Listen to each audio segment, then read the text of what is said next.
Well, folks, Adia Barnes has a new home. So does KJ Lewis officially. And will Conrad Martinez be the biggest star in the Big 10 next season? Big 12? It doesn't matter. Me and Damon are going to break it all down on the other side of this countdown. AZ Wildcats podcast in 30 seconds. Don't you go anywhere.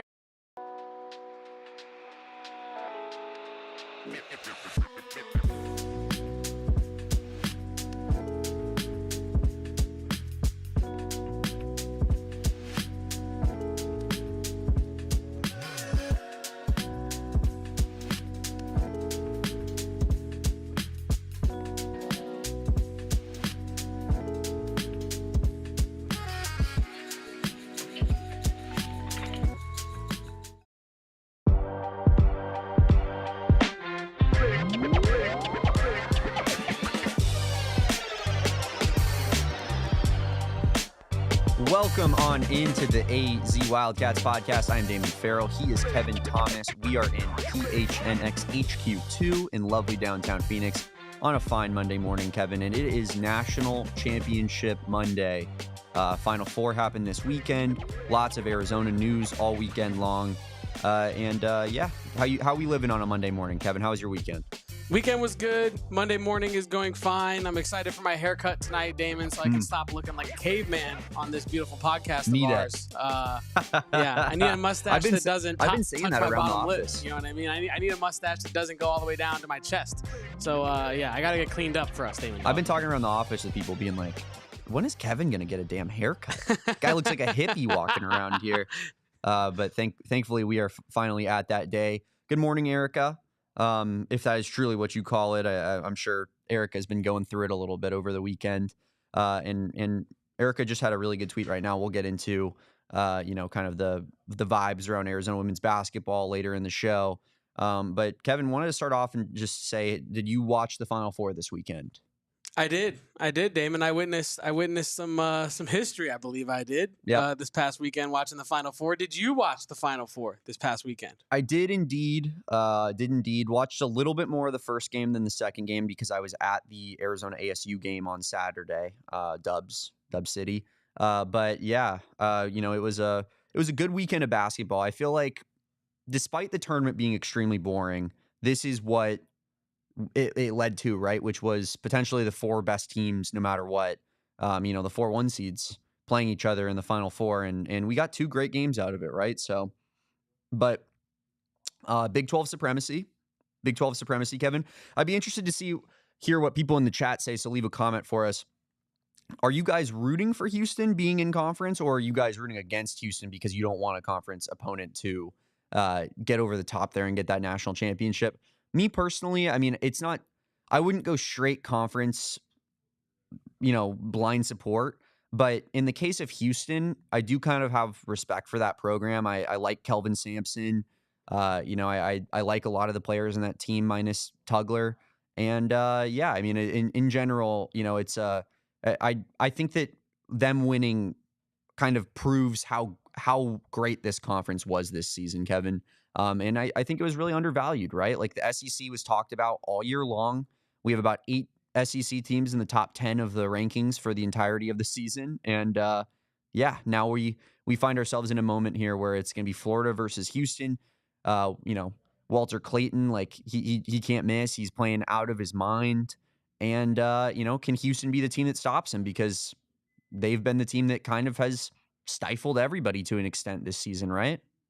Man, the game that's coming up tonight between Walter Clayton and then obviously all the dogs on Houston as well. It's more than just Walter Clayton from the Florida side, but if you're doing a marquee, Walter Clayton is the marquee for Florida, and he has been truly impressive, man. Like just to watch him hoop, the shot making that he's put on display in the later side of this tournament. I think about that sidestep 3 that he hit in that last game, the little under layup that he had in that game as well. The way he splits a double team too. Yeah. He's unbelievable with the ball in his hands. He's a professional. He is, man. And this is one of those guys, and this is a tangent here, but I just have to get this take off. Like, there's always specific guys where you're like, that is like, he's a great college player. Why is he being so undervalued by the league, right? Because right now, Walter Clayton is considered to be a second-round pick pretty solidly. Maybe this performance gets him into the late first, but he's not going to be a lottery pick. And you look at a guy like, it reminds me a little bit of like a Jalen Brunson, right? Where it's like 4 years of high level play in college, and he has this like perceived, I think, low ceiling, right? But it's like sometimes good basketball players are just good basketball players, man. And I'll tell you what, like, give me the guy in Walter Clayton who I know is going to be a solid NBA player in the second round over some Serbian big man who, you know, averages 4 assists in the French league. So we're like, I don't know, is he the new Jokic? You could find out. It's like, you know, give me the guy who has that higher floor, who I know is going to be a contributor at the next level. And it always bothers me with players like Clayton, where it's just like, I feel like they're so undervalued. Caleb Love's kind of the same way, right? Like, Caleb Love's a good basketball player. That's a guy I want on my team. Maybe it doesn't work out in the league, but I'd rather take my chance on that more high floor, perceived lower ceiling guy than maybe like a complete mystery card unknown, you know? Yeah, and I think it is interesting though, and we've talked about it before on this pod in relation to like Carter Bryant or some of just any lottery pick in general, Damon.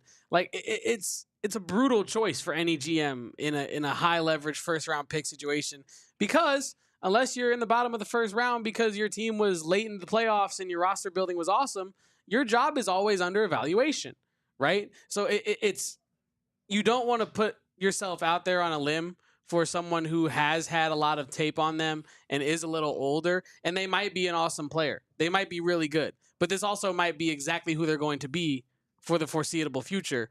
And there's also a reason sometimes that's a really good basketball player. I agree. You know? And I'm not saying that Walter Clayton can't be good in the pros, but I think I'm saying like I can see why he's underrated. It makes like I'm not like how on earth is he, but like he started off at Iona, you know, not you know, moves around is my point.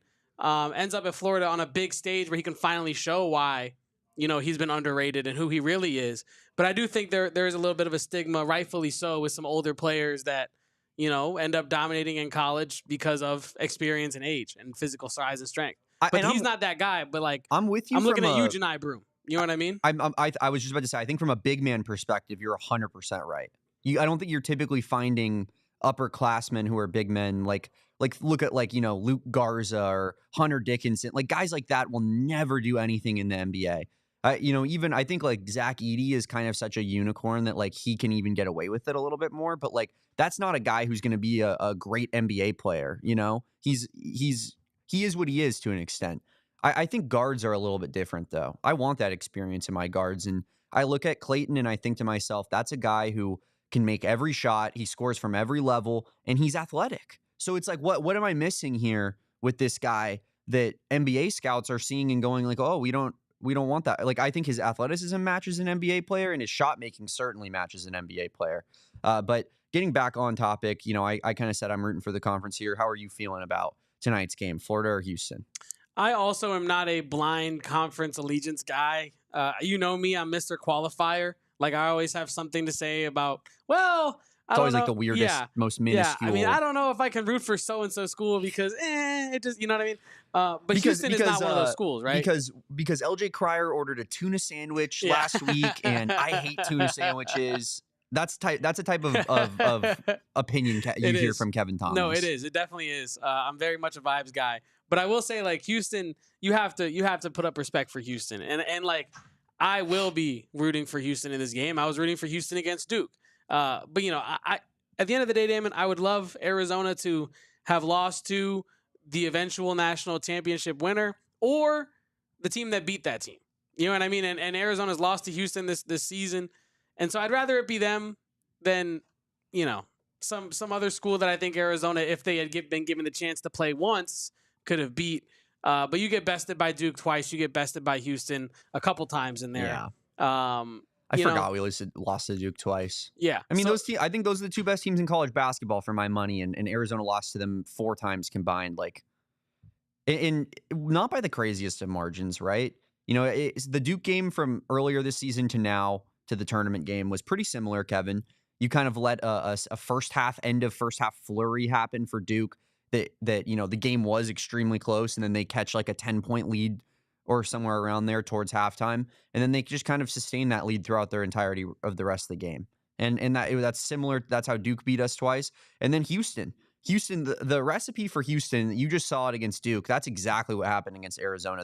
I was having like nightmare Vietnam War flashbacks, Kevin, watching the end of that Duke Houston game of like, these guys are playing volleyball. These Houston guys, they just tip it, every rebound up in the air, and it somehow just lands in one of their laps every time. They get every bounce. I know that's what good teams do, and that's their experience. They're dogs, right? But it just feels like they're also just so lucky when it comes to bounces happening their way, and they put themselves in those positions by playing such physical basketball. But it really is just crazy to me, man, watching them offensive rebound at the end of games and defensive rebound as well, and it dive for loose balls, every touch going out of bounds. It's crazy to watch Houston play basketball. Every game, it's the exact same thing. I know it's a tired analogy to make, the whole dogs thing, but like Houston genuinely plays like a bunch of hungry dogs. Like, and you just threw like a plate of food down on the baseline. Yeah. You know what I mean? That's and that like, end of practice drill they do. Yeah, it's just kind of an insane thing. And there's like literally you can do all the fluffy fancy basketball breakdown and analysis you want of Houston, but like ultimately, dog, you gotta outwork, you gotta out tough Houston to beat them. And I don't know if there's a team in the country that's gonna out tough the Houston Cougars and Kelvin Sampson. Man. And I guess we could talk about this here in a second. I guess it's not exactly the Houston Cougars podcast, but I do want to talk a little bit about Kelvin Sampson when we move on from this topic, because that man, obviously an inspiration to Tommy Lloyd, and I feel like if we as Arizona fans have any direction to look in as to what Tommy Lloyd wants to do with his program, look down at Houston. Not down at, but look across the way, maybe a little bit south, maybe a little bit north. You get my point.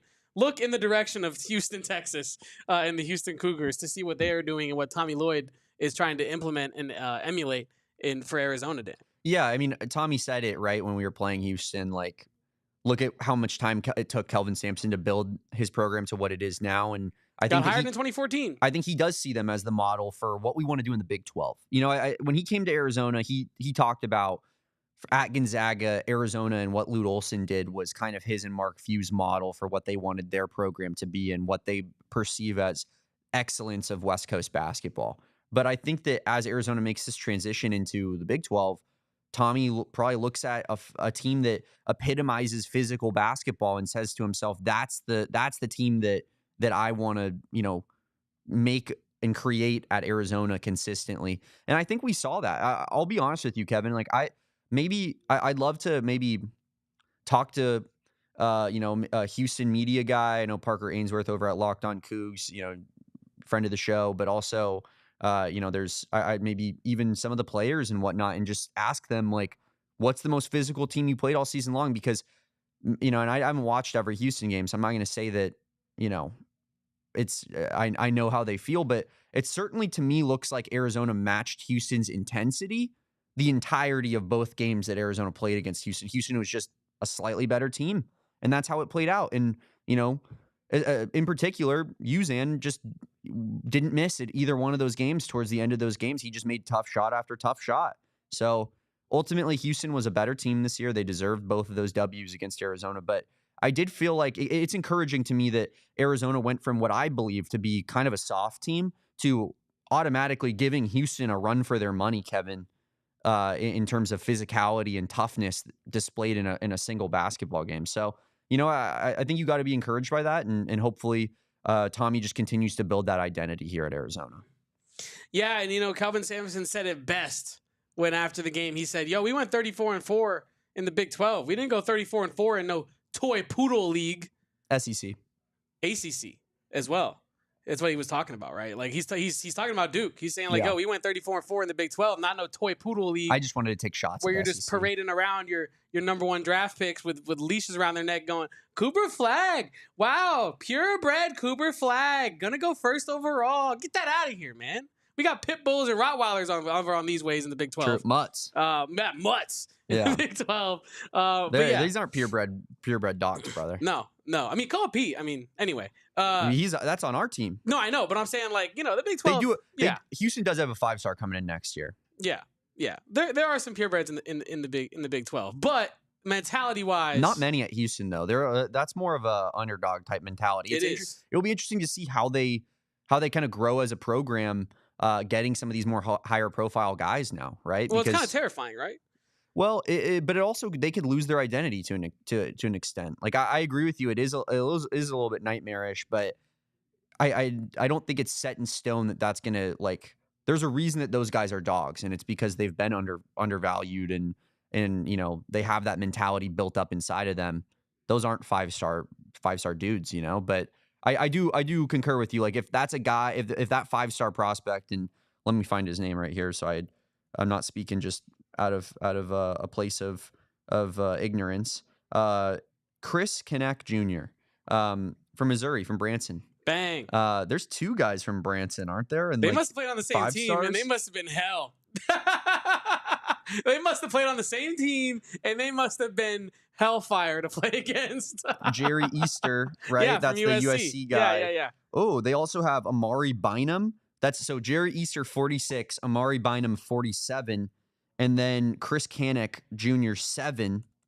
And then you also have John Clark committed to Texas at 74. So you got 4 top 100 guys in Branson playing for a Branson, Missouri high school, Kevin. I don't know how. I'm not going to question it. Would St. Louis, Kevin, be making a trip out to Branson to go watch these guys play a game or something? Like SLU? Or like the city of? Like no, I'm saying like when you were living in in the Lou. No. Would you be making your way out to Branson being like, I got to go watch this? You love high school For hoops. like state playoffs, probably, maybe. But like for like a regular season, it's too far from my neck of the woods for like a regular Friday night. How far are we talking? Branson from Chesterfield? I don't know. I hope my mom's in the chat to help me out because I haven't been there. I think Branson's a couple hours. Like I think it's like a little bit. It's a ways. Maybe like 40 minutes an hour. Being conservative, maybe. I don't know. Doesn't sound too bad. I don't know, man. That's worth it to watch some Jerry Easter ball. I'm gonna find out. Yeah, you do that right now. But yeah, obviously, national championship tonight. I do have to say though, it does feel like Arizona was extremely close this year, Kevin, and it hurts because the 2 teams that for my money are the best teams in the country played the second game on Saturday. 4 hours. 4 hours? Yeah, that's far. That's what your mom said too. Yeah. But yeah, June knows ball. Yeah, June does know Missouri ball. Yeah, for sure. But I did want to take this time, Kevin, real quick to laugh at Duke. So if you want to do that with me for a second, we'll do that in 3, 2, 1. What a choke job. They're mad about the foul. What a choke and job. not mad about the Duke's mad about a foul. The like 28-4 run that they let up. Duke fans mad at a foul. Crazy work. Can you believe it? The ignorance, the audacity, Kevin. Crazy mad work. at a foul. Mad at the foul, Duke but fans. not the 11-1 run that iced your season. Mad about the All foul. these refs grew up wearing fucking wearing blue and white. Beep. But sorry, pulled the saw. But yeah. Pull a saw. Okay, whatever. Happens to the best of us. Yeah, it does. I mean, not really. It doesn't really happen much to me, and I've been proud of myself for it, but now I feel bad. But yeah, I mean, we're looking at we're just I gotta laugh at Duke. It's so funny. It's so funny to hear their fans complain about referees after they get call after call, year after year, and there's a reason that's been built up as to like the refs are on Duke's side, and it's because they typically do get benefit of the doubt. But also, Kevin, I did want to ask you this question regarding Duke, and I think it's an important one. What up? Is a little piece of Coach K happy? It's year 3 of John Shire, right? Okay, I'm following you. Year 3 of John Shire. Yeah, I'm walking with you. I don't think Coach K doesn't want to be in a spot where Duke falls off of a cliff because that almost hurts his legacy of like, oh, you didn't have a succession plan in place. You know what I mean? Like it's as if like, you're out the door and you don't care and you let this program fall apart. But at the same time, Coach K won his first championship, I believe, in year 11 at Duke. He doesn't want John Shire winning in year 3 with, quote unquote, the greatest Duke team of all time. I think, I'll be honest, I think Coach K's a little bit happy, the narcissist in him. He gets to like now go into the locker room after the game and go, fellas, it's not about how you win. It's about how you lose. And God. And he'll start doing his his prophetic, little speeches and smell his own farts a little bit, Kevin, and you know what I mean? Like that, I feel like Coach K, a piece of Coach K is like, now I get to make it about me. And now I get to tell, now me and John get to have a private conversation and I get to tell, John, it's not, I didn't win until year 11. It's not easy. It's not easy. You know what I mean? Do you know how much talent I had, John? Yeah. I didn't win every year. I never won every year. I genuinely think a piece of Coach K at the end of the day is like, we did it.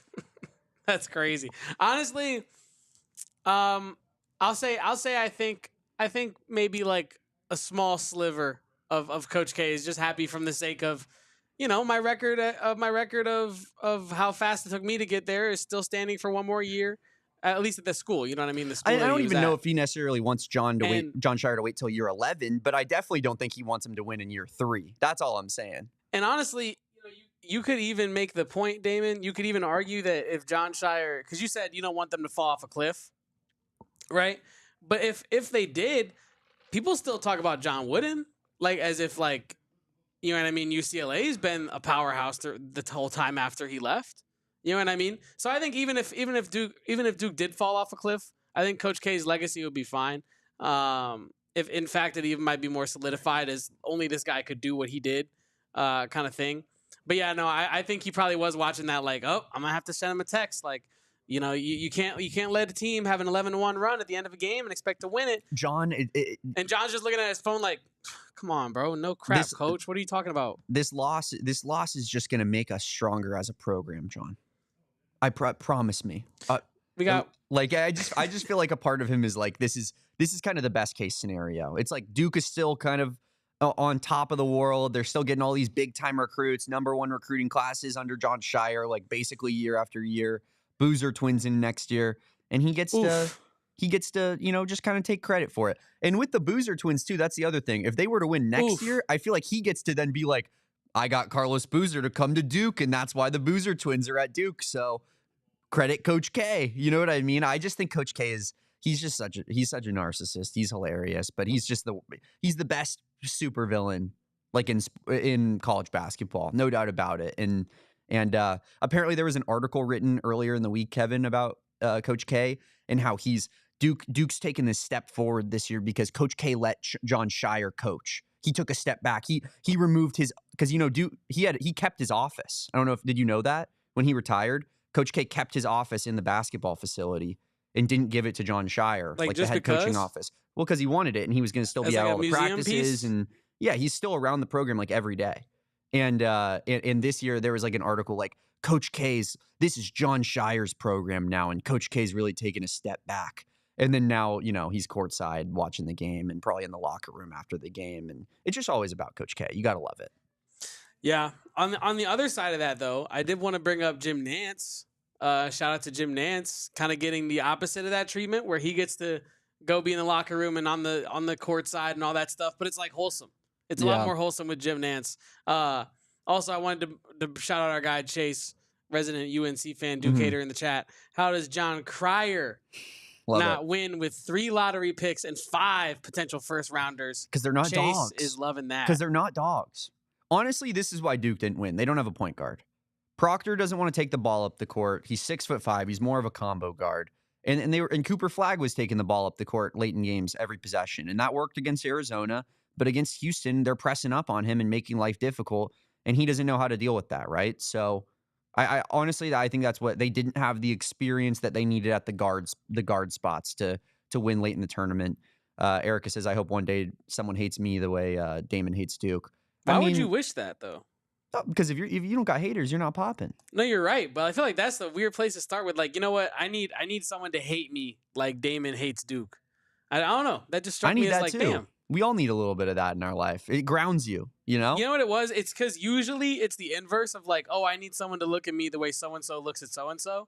And I've never really seen it the other way around. So it struck me as odd that Erica was like, yeah, I just need someone to hate me real bad. I'm like, damn, Erica. And that's where me and Erica it's Monday. That's where me and Erica are like this, and you're just way over here. Like you're not even playing the same sport as us. Erica and I are both professional haters, and That's how we've made it You here. guys, But you guys do get in the trenches with that. we do. Kevin, we do have a lot of transfer news, official transfer news to talk about. A lot of rumors were flying, but now things are finally official, and we're going to get to that right after the break here on the AZ Wildcats podcast. Damon, one way that I was enjoying my weekend was with our friends over at Cornbread Hemp. It's a nice way to have a healthier happy hour. And if you're looking for America's first ever USDA organic THC gummy with no synthetic ingredients, no harsh solvents or any of the other crap that some other brands or gummy creators use, Cornbread Hemp has only the best ingredients for you at home, folks. Your healthy happy hour starts with Cornbread Hemp, a natural, healthier way to experience a carefree moment. Their THC gummies offer a balanced sense of happiness and relaxation. So if you're looking for a healthier way to enjoy a carefree moment, you have to go to Cornbread Hemp right now. They've created the first ever USDA organic THC gummy that's 100% legal, Farm Bill compliant for legal adults over the age of 21. As a special for PHNX listeners, you can get 30% off your first order. Just visit cornbreadhemp.com/PHNX and use promo code PHNX at checkout. Again, that's cornbreadhemp.com/PHNX using code 30% or using code PHNX for 30% off of your first order. Cheers to a healthier happy hour. Kevin, you love cornbread hemp, but is there a better combo in the world than cornbread hemp with a little Circle K run afterwards? There might not be. Circle K is America's thirst stop for a reason, but they also have great snacks, and on the rollers. Who doesn't love a little roller action at a gas station? Circle K is a gas station, but it's so much more than that too. Kevin, my fuel light is on. I will be partaking in a little Circle K run post work today, and I can't wait for it because I'm going to pop in, open up my app, or Inner Circle Rewards member, premium member, no big deal. And I'm going to check and see what kind of deals that they got going on at my local Circle K. Join the Inner Circle for free. It is a membership program. It's easy to download. It takes 2 minutes to get enrolled and sign up, and it is free. You save 25 cents off per gallon on your first 5 fill-ups, 3 cents off per gallon after that. And then when you become a premium member like me, not like Kevin, you will save 5 cents off per gallon. Kevin, how far are we from our premium membership? I don't know. I'll have to check my app. We got to get there. No, man. I feel like I'm approaching it because I literally just filled up my entire tank the other day because I, like you, was nearing empty. So I have to be close, right? Like I'm still getting the 3% off, but I have to be close. I'll have to check my app as soon as possible. Honestly, like as much as I like, me and you kind of the back and forth of it, like I'm starting to feel bad a little bit. I want you to be a premium member with me. I want you to be on top of the mountain. And you guys should be too. Join the Inner Circle for free by downloading the Circle K app today. Terms and conditions apply at participating locations. Visit circlek.com for details. All right, Kevin. Well, we are now in the portion of the show where we get to talk about all of our outgoings and exits that Arizona has had recently, starting with, Arizona former women's basketball head coach Adia Barnes. Adia Barnes, probably the second greatest player in program history behind Ari McDonald. Then, brought Ari McDonald to the school later in her tenureship when she became coach, took the team to a national championship in 2021. And lost that game by 1 point. Lost that game by 1 point with Ari McDonald probably playing the worst game she played in an Arizona basketball uniform.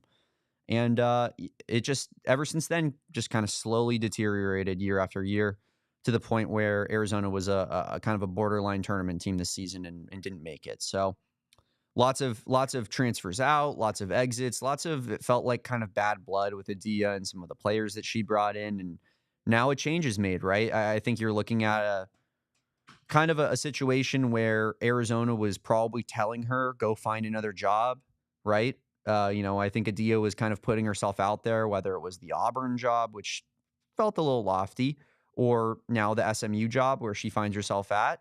But ultimately, Adia Barnes, I guess it just didn't work out at Arizona. I think it was time for a change, but, considering she was so highly paid and the program was just kind of getting worse year after year at this point. But it does suck. And honestly, I think from the main thing that I feel throughout all of this is, man, my expectations for where this program was going to go after 2021, like I don't know if I necessarily would have said like, will Arizona win a national championship?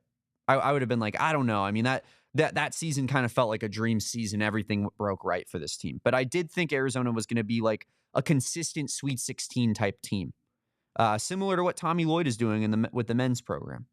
And it just hasn't been that, Kevin. Yeah. And it's sad to see. And I just honestly, we wanted to, just this situation to work out differently than it did.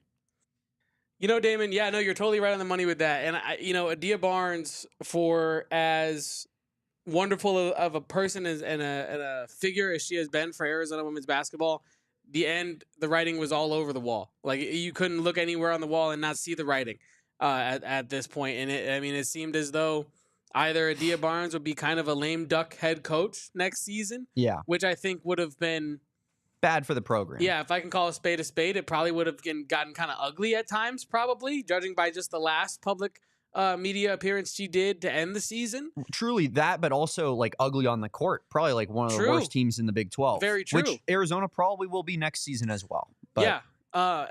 So I feel like it would have gotten ugly, and this is kind of what I was talking to our good friend producer Kyle about with Bobby Hurley, ironically, about how, hey man, look, like if you're gonna bring a coach back just to lose all your roster talent and lose next year, you could pay anybody pennies to do that. Yeah. Like, just pay the buyout and start your coaching search now. Start rebuilding your program now.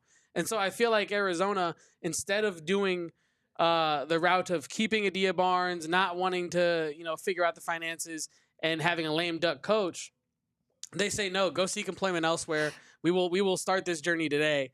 And that is what Arizona is doing. It is a hard reset. Exactly what they're doing. I don't think they have any players on the roster with Sanaya Ja entering the portal this morning. Yeah.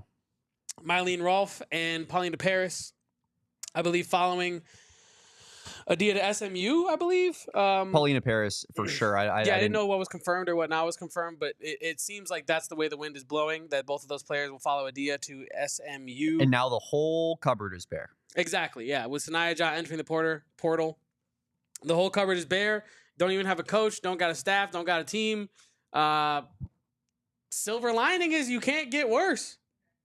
I mean, you literally can't. You literally cannot get worse. As of right now, you have to forfeit. Yes, you literally cannot get worse than having no players and no coaches. Yeah. So it is some dark days for the Arizona women's basketball program, and it is kind of shocking that we are here in this point, considering, like we just alluded to, they were 2 points away from winning the national championship just 3-4 years ago. Yeah, man, it's crazy. I would say that, like, this was probably best case in a way for Adia Barnes' exit, because you didn't have to fire her and pay her buyout. Instead, SMU is paying you. Correct. Whatever the buyout clause was. So now Arizona has a little bit of extra money to play with, and somewhat of a hole burning in their wallet in terms of Adia Barnes was somewhere around a top 10 highest paid head coach in the sport. And will Arizona match that and probably get another top 10 highest paid head coach? No, but it does give you a little bit of money to play with in terms of making a new hire. The difficulty with things is that, it seems as though UNLV's coach turned it down essentially right away. And Erica, as I mentioned earlier in the show, she had a tweet that very recently that I thought was pretty interesting, and so I'll go ahead and shout out Erica, read it here on the show. She said, "I'd love for her to prove me wrong, but all signs point to DRF not valuing women's basketball. Been told by multiple mid-major coaches, and was sitting on her hands waiting for Adia to make a move, basically allowing Adia to walk out, right? I get not wanting to pay the buyout, but the way I see it, the program won't be looking to rebuild. It'll be looking to avoid becoming a bottom feeder of a good conference." I think that might be the sad reality of the situation we're in right now. Can I argue a little semantics here? I'd love for that. It's just semantics. I don't necessarily disagree with what Erica had to say, but I do feel like saying that DRF doesn't seem to value women's basketball might, at this stage, I feel like be a little premature, considering the state of the program she walked in on, and not only the state of that individual program, the state of the entire athletic department. Like, DRF, we must forget, like, is in a fundraising mode. Like, DRF is in money management mode right now. And if you are paying a coach a lot of money to have an awful on-court product and none of the players want to play for the program, like, that doesn't really put DRF in a position to say, I need to prioritize reviving this team. When you have basketball landing 5 stars, you have, football is its own mess that you're trying to clean up on its own. You got to direct money towards football to try to fix that as well. Like, I just feel like it might not be valued right now, but it also really hasn't given DRF much reason beyond, like, the sport itself to support it. Like, it's not like a program that DRF is coming in like, hey, if I don't save women's basketball, my job is on the line. You know what I mean? Like, I just don't feel like that's the reality of the situation. Should it be more valued? Yeah. But, like, I feel like realistically, I don't know if DRF can value it more, because I feel like DRF has a lot on our plate right now already. Certainly, but I don't think that that's what Erica was trying to say. I think the point is more that, like, when you have UNLV's coach turning it down like within minutes, it's like, what are we doing? How have you not built up a succession plan that you thought was, through back channels, people's agents and whatnot, to, say, hey, if this move does get made and we, kind of are pushing Adia out because we don't really want to fire her because that's bad PR for this program. She's a great player for this program and a big piece of this program's history, right? But I just think that you look at the situation, and it's hard to say like that there was more investment needed. I don't think that that's exactly what is the truth, but it definitely feels like that it's almost been like we're kind of shooting in the dark here of what the future of this program is going to be. And meanwhile, up the road, right, like where we're at, Molly Miller jumps from GCU to ASU, and there's a lot of hype around ASU women's basketball right now. GCU goes out and hires South Carolina's top assistant, and now their fans are feeling like we didn't even really lose anything with Molly Miller. We're going to be the same program that we were. And NAU's coach, I believe, is gone, leaves as well. Like, it's, Arizona just isn't in a good spot when it comes to women's basketball right now, and I don't know that, like, I'm not saying that DRF should be like putting all of her stock in that cup. Like, this is obviously football is more important. Obviously, getting transfers for basketball is more important, but you don't want to just you don't want to go from being a relevant program that people respected to being the bottom feeder of the Big 12 conference. And I think what Erica is trying to say is that, like, DRF just, it seems like she's like completely kind of like, whatever happens with this, it's not really the priority of this athletic department. And it sucks to see, because this program was in such a good spot not very long ago. It is very unfortunate. Slight counter being that, like, even if the coaching search takes a little while and it doesn't seem like there's that much investment in it, do you have to find my point was, you can hire almost anybody to lose the games that Adia Barnes was losing. You don't have to go find like the next diamond in the rough to not get a shot off in the last possession of the game. So I feel like, while it doesn't look great from a coaching search perspective now, while there were some prime candidates that we would have loved DRF to maybe splurge a little bit more for, right? I just, like, I don't know. It's hard to have it all. It really is hard to have it all. And I do feel like, while it hurts really bad that the program was literally nationally relevant just years ago, and now it is trying to fend off being maybe the worst team in the conference next season. I just feel like it's a transitional spot that, like, if I'm DRF, like, I'm just not, unfortunately, too concerned with like this season's outcome for women's basketball, when like there are other fires I got to put out that are more pressing, in my opinion. But yeah, I mean, I guess I would say football is a bigger fire. Huge fire. and they like, you're in need of a good year too out of Brent Brennan. But outside of that, I mean, baseball, softball, basketball are all in a good spot. I'd say women's basketball is for sure in that group of top 5 most important sports on campus. And I'd say it's in the worst position. Like, football has a better chance of being decent next year than women's basketball does right now.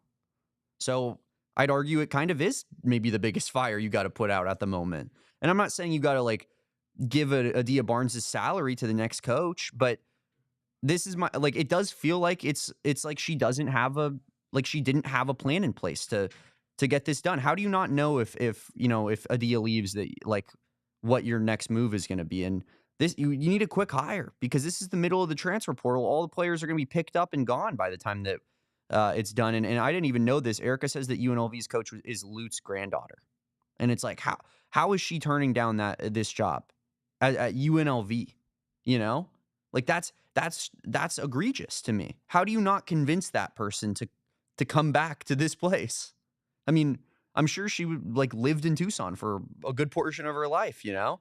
So that's pretty disheartening. And that's, I would say that it's really discouraging about the future of this program. And sadly, it feels like we're maybe slipping back into a bad spot here. But Kevin, did you have any else further on women's basketball? I did not. You didn't mention how many players in the portal.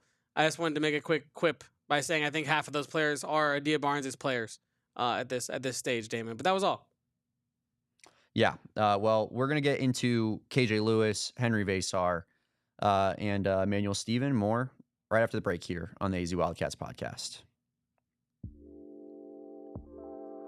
Damon, our friends over at Carol Royse Team truly cannot say enough good words about our friends over at Carol Royse. They're the best home buyers, sellers, lenders in the entire game.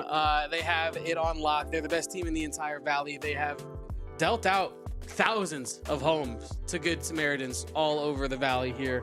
And with Carol's 18-month buyback guarantee, you can buy with peace of mind, because buying your forever home, your first home, your next home is not a decision that should be taken lightly. And Carol Royse knows that. They know how important it is to building your financial future and your, just in general, your future of your life and your family's lives as well. Maybe you're looking to move, but don't need to sell right now. You can talk to Carol about planning, seeing where the market is at. They have the best lenders in the game that can help you with all the financial questions that you may have. So like I said, if you're looking to buy one of Carol's homes, if you don't like it, she will buy it back for cash within that first 18 months. So if you're ready to find your dream home, first home or next home, take the next step. Call Carol Royse. Write this number down at 480-776-5231, or visit Carol online at carolroyseteam.com and tell them me and Damon sent you. That's carolroyseteam.com. Terms and conditions do apply. And if you do buy a home, Kevin, you might need some new flooring, and that's where our friends at Empire Today come in. I am standing feet on the wood right now. Empire Today has, they did this nice hardwood flooring that we have here in this studio, and we absolutely love it. We got it done a long time ago, and there is not a scuff. It looks unbelievable, and we have some savages in this office. So you know that if it was flimsy, there would be a lot of broken stuff, Kevin. But that's what Empire Today does. They give you the best quality products for the best price that you could possibly get.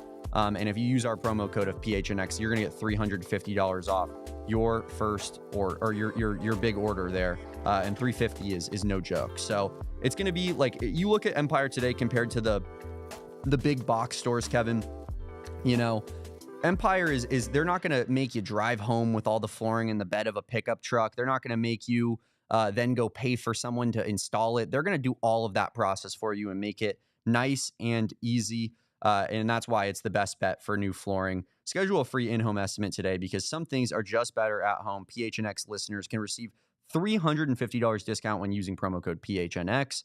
Yes, you heard that right, guys. $350 discount with code PHNX. Restrictions apply. Visit Empire Today/PHNX for full details. Yeah, Big Red Gaming in the chat says, I feel like we should prepare ourselves for Anaya Butt's results in women's basketball. Great lady, but the results on the court and recruiting were low. This is very true. I'm a Tucson native, and I remember what women's basketball was like before Adia Barnes took over, and it was not good. We were one of the biggest jokes of a program in all of power conferences, Kevin. And it does feel like we are maybe headed down that path, especially with, our in-state rivals kind of feeling like they're taking the baton of sorts of being a serious women's basketball program after ASU has struggled for so long here. But yeah, it does feel like we are on the path to irrelevancy. Here's the good news. We're not on the path to irrelevancy in men's basketball. Although we have lost a couple players here, Kevin, to the transfer portal. So scholarship players gone. You're looking at Conrad Martinez, who is undecided as of right now. I know Kevin said Big 10 or Big 12. I would be completely and utterly shocked if Conrad Martinez goes to a power conference. And when I said that, I actually wasn't talking conferences. I meant Big 10, like top 10 schools, or Big 12, like the biggest 12 schools, like the top. He's only going to the top of the top, Damon. When Arizona lost Conrad Martinez, they lost their backup point guard. This is Conrad Martinez. This is the guy that played really good in short little 2-minute bursts. You don't know what we lost, Damon, dog? I mean, he didn't really play that great. What are you talking about? He was going to be the backup point guard next year. I'm irate. All right, well, let's move on. KJ Lewis goes to Georgetown, as a lot of people have talked about the second that he entered the transfer portal. I expect KJ Lewis to have a good statistical season next year, Kevin. I think, it'll be good for him to kind of get a larger share of the usage, and I'm sure that's what he was looking for, as well as, that larger role plus a little bit more in his pocket, I'm sure, because Arizona, he's one of the more peripheral players, whereas at Georgetown, he'll be the star of the show, right? And or one of the 2 stars of the show. So, yeah, KJ Lewis to Georgetown is official. And, honestly, like, I don't really have much disdain for KJ Lewis making that move. It makes sense to me, especially if like a Carter Bryant comes back. It makes even more sense, right? And we're still waiting on what Carter's going to decide to do, and I expect him to probably enter the draft process, but you never know how that works out, Kevin. You also have Henri Veesaar making it official to UNC, as we all suspected. So yeah, that is now an official move as well. So just kind of an Emmanuel Stephen going to UNLV. To play for Josh Pastner, former Arizona Wildcat. So, Kevin, just kind of taking note of all of those moves in the transfer portal neck of the woods. What were kind of your thoughts of those decisions becoming official? Although we had talked about most of those already happening, what's now that they are official? What's kind of your thoughts? My thoughts are that the most important Arizona-related transfer, not from last year's team, but just in general, was left off the board. And I think we'd be remiss to not mention that our guy, Mr. Who Want Me, Kirk Risa, is going to Cincy, back in the conference, Damon. Love it. Arizona gets to whoop that ass this year. If you they play. He's going to talk some crap too. It's going to be Kirk Risa 1 for 6, and then 0 for 6. But, then but Kirk before Risa, the game, he's going to say something, and then he's going to go shoot 1 for 6. Yeah, I was going to say he's going to be 0 for 6, and then hit a corner 3 and start doing like the whoa, like he's going absolutely crazy for his first make of the day. In McHale Center, looking out at you're muffing it. No, he's doing like this is my house. Yeah. This is my house. He kisses the A. Like he does the whole thing. I could see.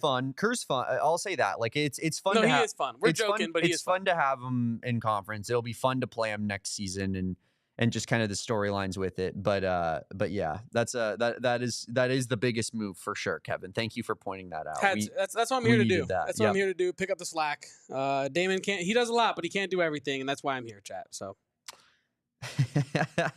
Well, we are, the transfer portal is in full flux. Not a lot of rumors in terms of what Arizona's doing because they like to operate in silence when it comes to the transfer portal. But it is Braden Burry's decision week. And that's big time. So we will be locked and loaded on that. Seems like that's coming up at sometime midweek here. So yeah, we're gonna be doing round the clock coverage when it comes to Braden Burry's. But yep, hopefully we get some good news in terms of incomings in the near future here, Kevin, when it comes to Arizona basketball, because all we've seen is outgoings so far, and it makes it hard to feel like a ton of confidence, especially when you're in a spot where you're only hearing about the outgoings and what's happening with that rather than the incomings, Yeah, and again, to argue semantics, like I honestly, my confidence for next year has not been shaken in regards to Arizona basketball, but my certainty has like definitely been shook quite hard. Like, and I'm not saying certainty that Arizona's going to win a certain number of games or certainty that Arizona's going to do X, Y, or Z in the tournament. Because you can't be certain. It's hard to win basketball games in the Big 12. It's hard. It's even harder to win NCAA tournament games. But what I was certain of going into next season before all this transfer madness was that Arizona is going to have one of the best rosters in the nation next season. Mm-hmm. And by one of, I mean like top 5, right? And so my certainty of that has been shaken a little bit. Excuse me. A possible potential Braden Burry's addition would be a huge boost to the certainty there. And you asked me about KJ Lewis earlier as well that I didn't respond to because I was too concerned bringing up Kirk Risa. That I wanted to mention this quick. I'm okay with KJ Lewis going anywhere that's not a Big 12 contender. Yeah. If KJ Lewis had gone to a Big 12 in-conference contender, as a fan, I would have felt some type of way. Because then it's like, well, what? And again, there are things that I'm not trying to. I'm being facetious. Like, this is a rhetorical statement here, folks. But like, if KJ Lewis had gone to like a Kansas or a Houston or a Texas Tech or like a Baylor or something like that, as a fan, you're looking at him like, what do they have that you can't get at Arizona? Like, from a basketball perspective, right? You know what I mean? Like, if you're going from Arizona to Houston or Arizona to Kansas or any of the Texas Techs or any of the top end Big 12 schools, you're kind of splitting hairs, right? Like, again, NIL is NIL. The numbers are the numbers. But if he had gone to a Big 12 school, Damon, that would have been awful. Because then you got to go up against KJ Lewis.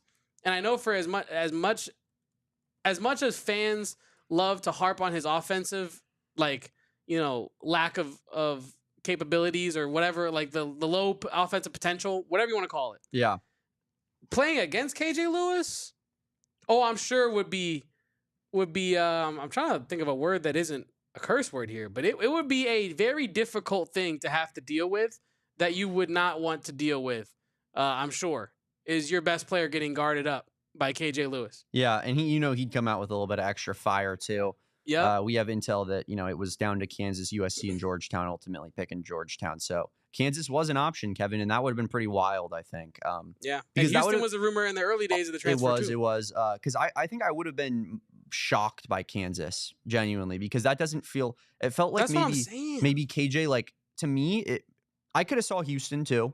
Don't get me wrong, but we were unironically manifesting, like, we were unintentionally manifesting that all season. Because what were you and I saying, Damon? KJ Lewis, Houston basketball player. Yeah. KJ Lewis, Houston Cougar. And then when that rumor came out, I was like, Damon, what have we done? Oh, no. I mean, he was down to Houston as one of his final options out of high school, but ultimately, I don't think that they were involved too much in his recruitment here. I do think, though, that, like, it made more sense for me for KJ to go to like a TCU or a team like that, Kevin, than a Kansas. I find that, like, to be an odd match. I don't know why, but it just doesn't feel right. But ultimately goes to Georgetown as initially a lot of people were reporting. So, yeah, that is where we are at in terms of transfer portal stuff. Yeah, hopefully we have some good news coming up pretty soon here. Nick Arena says, is he announcing today? No, Bradenbury's not announcing today. As I said, I think it'll be sometime midweek. But yeah, we'll keep you covered here. Notifications on, tweet notifications on. You won't miss a thing. But yeah, now getting into maybe some of the more the other sports here, Kevin. If you don't have anything further to say on basketball. While we're on the topic and while the comment is hot, I wanted to bring up Icy Mike, maybe giving us the best fuel for a new saying to add to our vocabulary of all time. It's time to put cheese on the sandwich, Damon, which he was saying in terms of, next year, Tommy's got to make something shake. Like Lute made the Final Four in year 5, next, whatever. I just kind of like the idea of being like, hey, put up or shut up. It's time to put cheese on the sandwich. Let's put the top piece of bread on this sandwich. That's all I had to say on that. I mean, you got you screwed yourself over with the bad non-conference this year, but you got a tough draw. Like, I honestly think that Arizona in a different region has a chance of going further than they did. I agree. I know that, we can say that every year, right? But I genuinely do believe that just Duke was not a good matchup for this team, and Houston is just a better version of Arizona at the moment. It is what it is. Yeah. But I think those are the two best teams in the country, and they proved it against Arizona this year when they played them 4 times. So love the saying, though. It's time to put cheese on the sandwich. Yeah, I mean, Tommy has to make it further than the Sweet 16. That's for sure.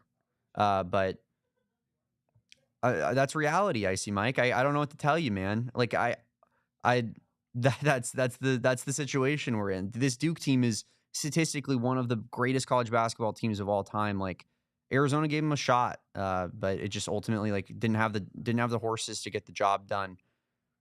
Arizona, like, I don't know. It sucks as U of A fans, but, like, I do feel like we get a bad draw pretty consistently. I don't know why, but, like, that Houston draw a few years back, I always talk about it. Best 5 seed in the history of college basketball.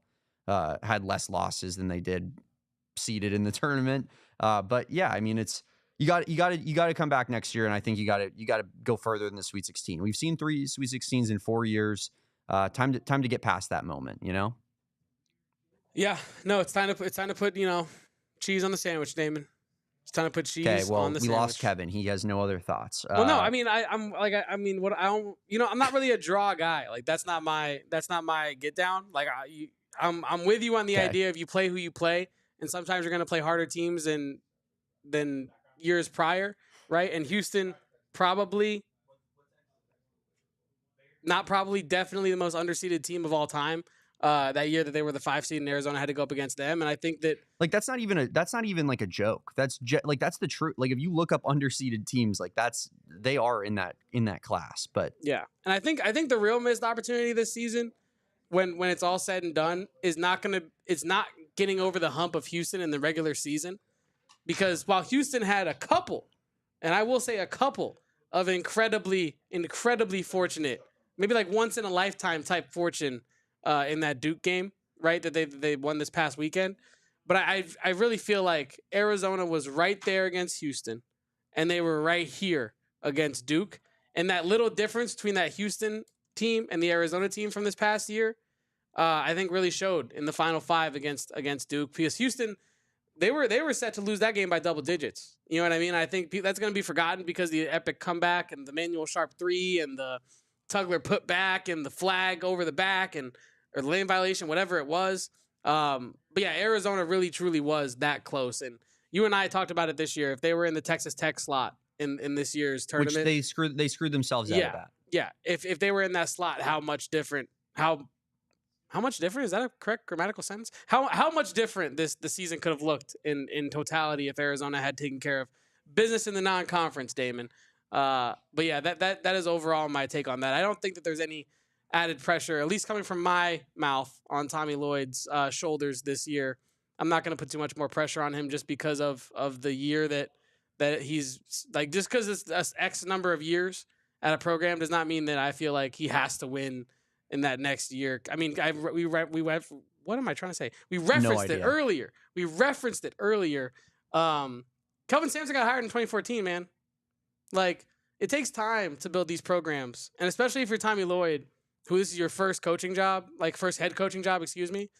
Like, it takes time to build that kind of infrastructure and to build that kind of culture, to get dudes, grown men, diving on the floor, chasing a basketball and practice every day, to get a whole team of guys below a 5-minute mile. Like, it's just, it takes time. So yeah, gotta be patient with this kind of stuff.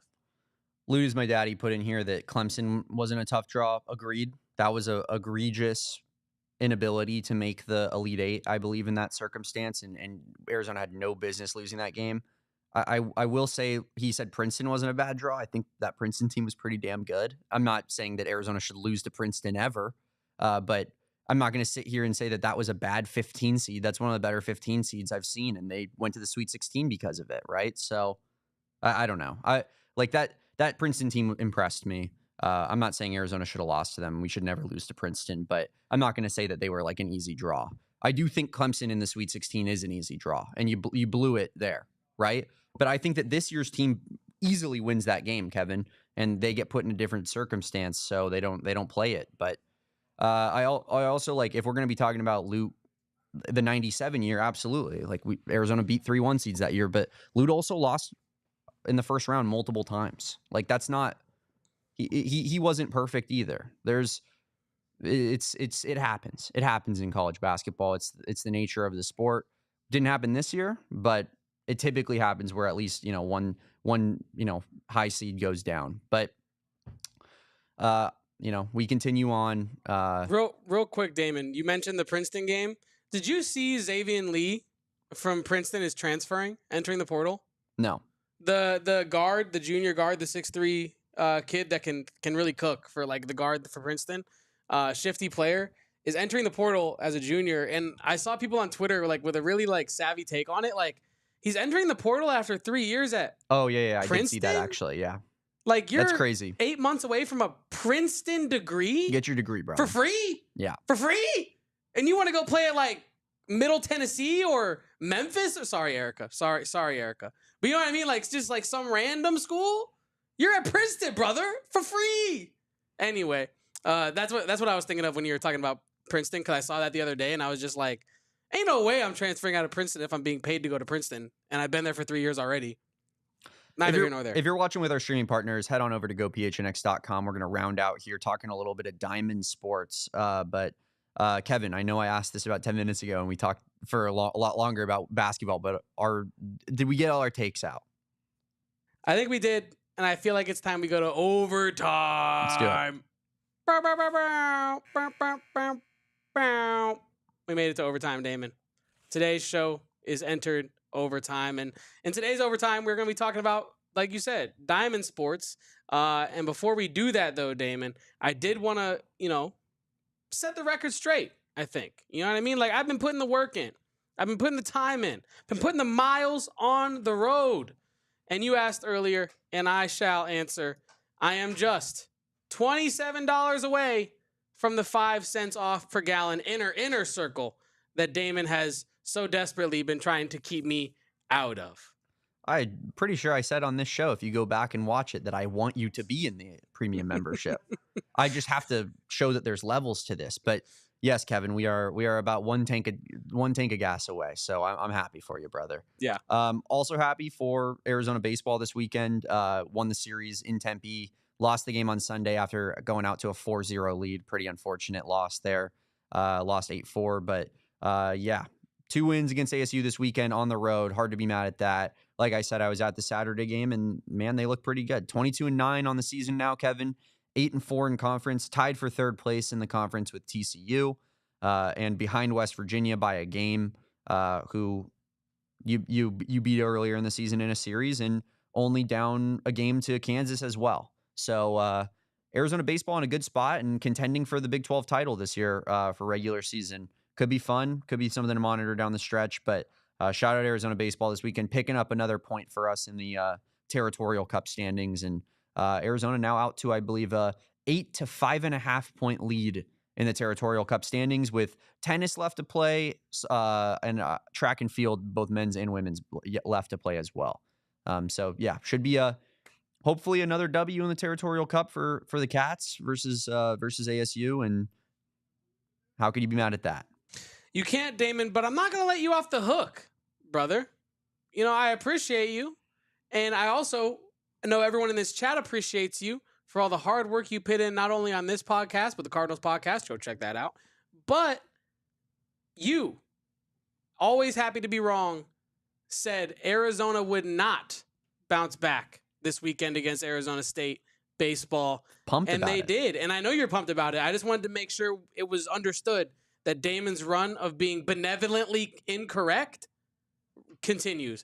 And it's benevolently incorrect. You're incorrect. Name another one. No. What was the other one? There was actually another. Maybe My it was run of being. I mean, if there's a run, it's got to be more than 2. No, but you can't pick 2 in the span of January. I'm just saying that if we went back through the pod, there are some times where you're like, hey, I'm happy to be wrong about this because it means that something good has happened for my team. But this is what I think, right? I also got our men's basketball conference record on the absolute money.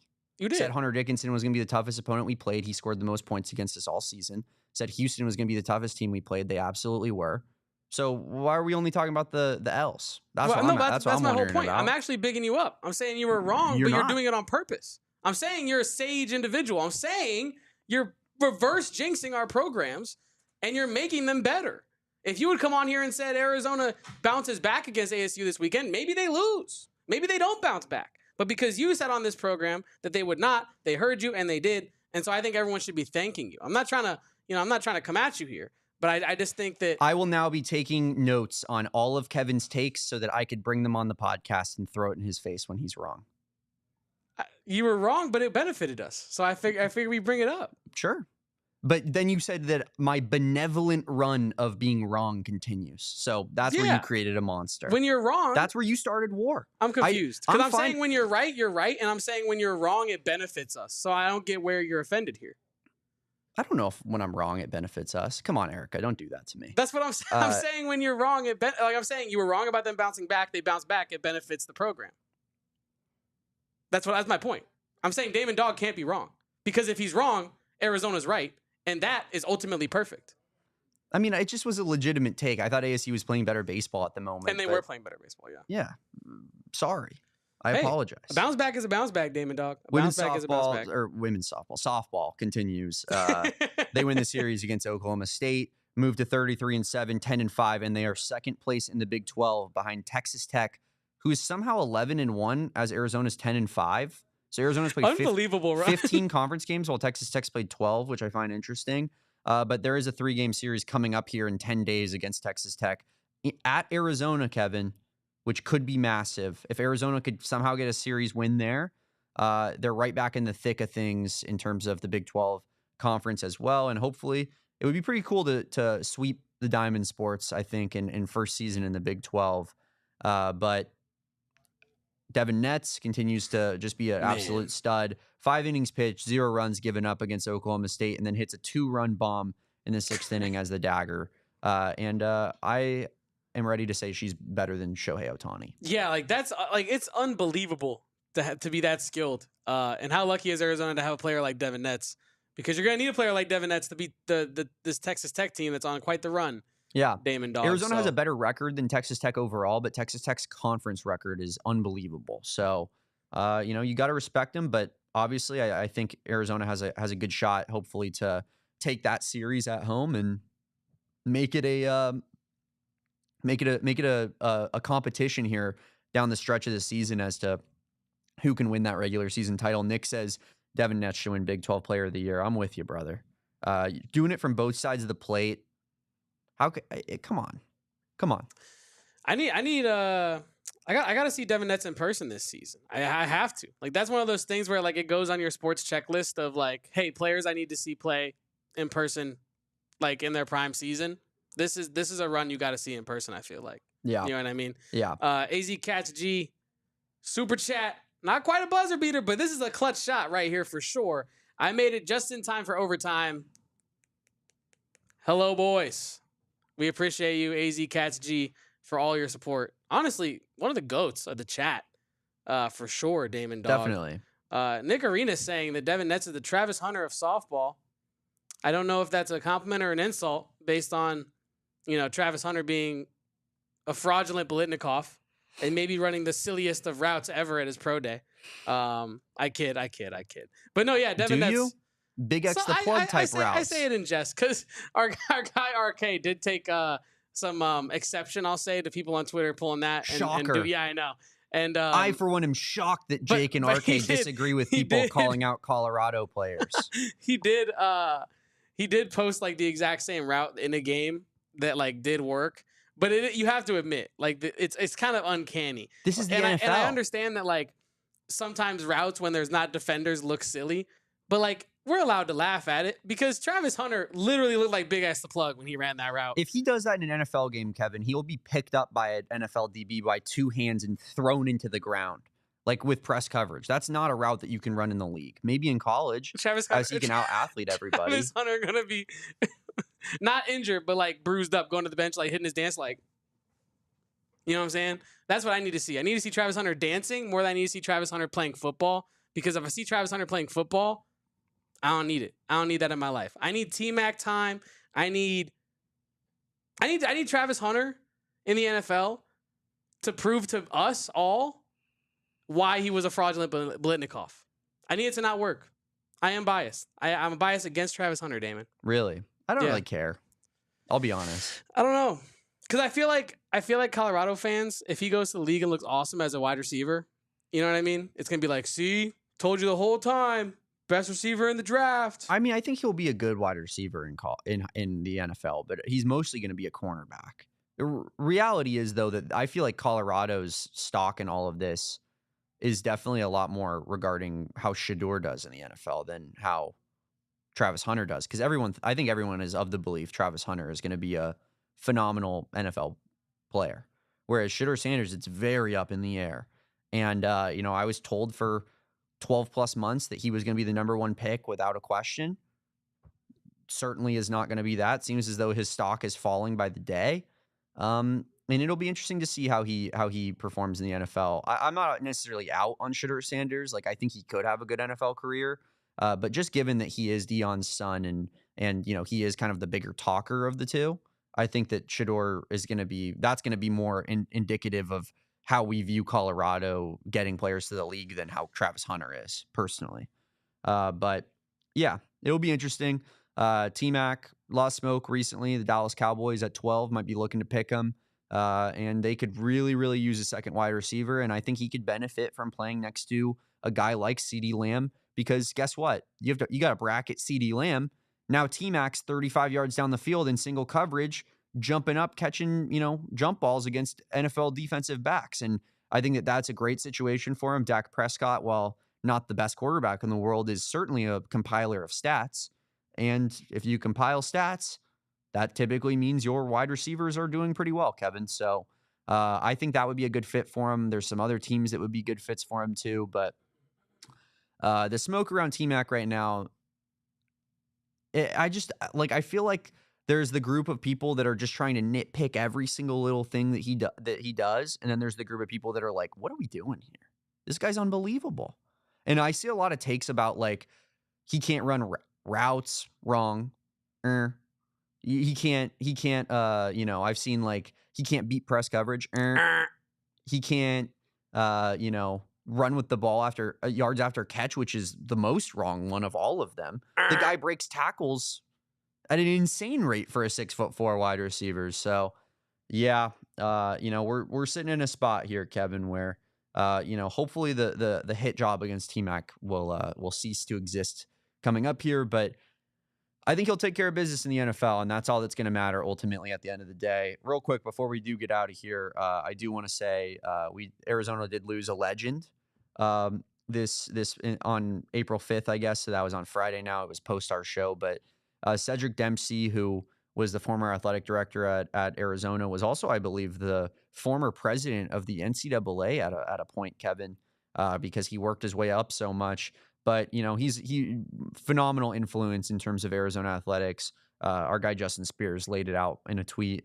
Hired Lute Olson, hired Mike Candrea, hired Dick Tomei, hired Frank Bush, hired Dave Rubio.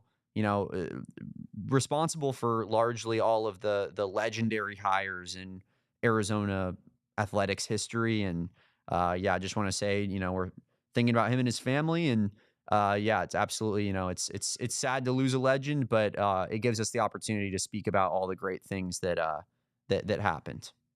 Yeah, Damon, can I be honest with you? Like, if not for the doc, like you and I are probably not on this podcast right now talking about Arizona Wildcats sports, because without his contributions, maybe Arizona does not reach the relevancy. Almost certainly Arizona does not reach the relevancy as a program, as a logo, as a school that it has reached thanks to his contributions. So yeah, definitely a very, very sad day, but a celebration of the life that he did lead and the contributions that he did have to us and our school, Damon, dog. Absolutely. Well, I think that's going to do it for us today. We gave you real quick before we leave, gymnastics, shout out to gymnastics. They made the Sweet 16.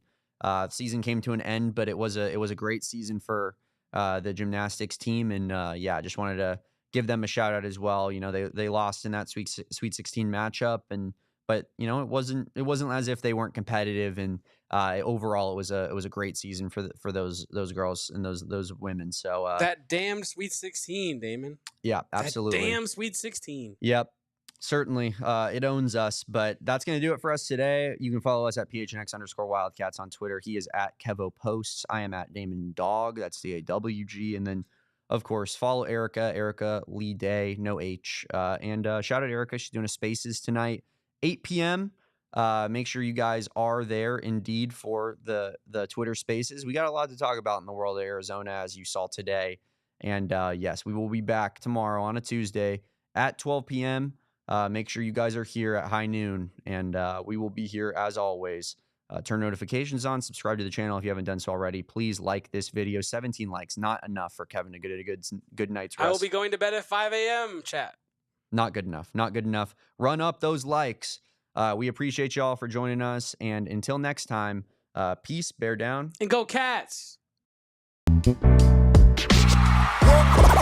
all silly like the mayor.